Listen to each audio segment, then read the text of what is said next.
মুসাব্বির আমাদের বন্ধু মানুষ।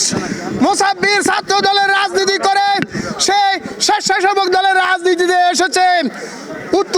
ঢাকা উত্তর স্বেচ্ছাসেবক দলের মুসাব্বির সদস্য সচিব ছিলেন। মুসাব্বির একজন রাজপথের কর্মী ছিলেন। বিগত হাসিনা বিরোধী আন্দোলনে সংগ্রাম করতে গিয়ে সে তার ঘরে থাকতে পারে নাই।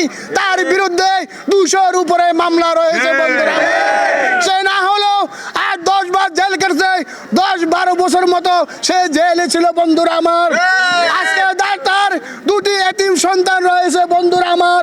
তাকে হত্যা করা হয়েছে। আমাদের নেতা তারেক রহমান মুসাব্বিরের পরিবারের দায়িত্ব নিয়েছে বন্ধুরা আমার।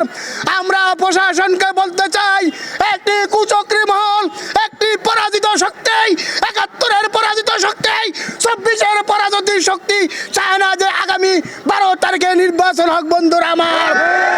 আমাদের নেতা তারেক রহমান যেন বাংলাদেশের প্রধানমন্ত্রী হতে না পারেন, দেশে বিদেশি চক্রান্ত চলতেছে বন্ধুরা আমার। সেই চক্রান্তের অংশ হিসেবে জনপ্রিয় নেতাদেরকে, রাজপথের নেতাদেরকে, যারা রাজপথে প্রতিরোধ গড়ে তুলতে পারে সেসব নেতাদেরকে বেছে বেছে টার্গেট করে তাদেরকে কিলিং মিশনে নেমেছে একটি অপশক্তি বন্ধুরা আমার। হাতিকে হত্যা করা হয়েছে, এরপর মুসাব্বিরকে হত্যা করা হয়েছে।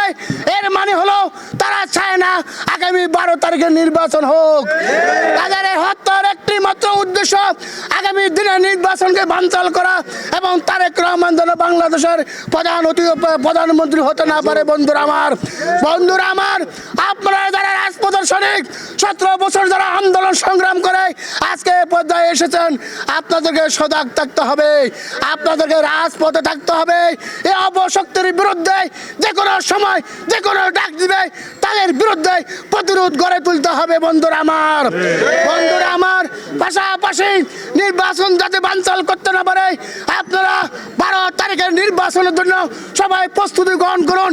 যার যার এলাকায় যে আমাদের প্রার্থী হয়েছেন ধানের শীষ মার্কা, তাদের পক্ষে সর্বোচ্চ শক্তি নিয়ে মাঠে নামতে হবে। মাঠে নেমে তাদেরকে জয়যুক্ত করতে হবে। তারা জয়যুক্ত হলে আমাদের নেতা তারেক রহমান বাংলাদেশের প্রধানমন্ত্রী হবে ইনশাআল্লাহ।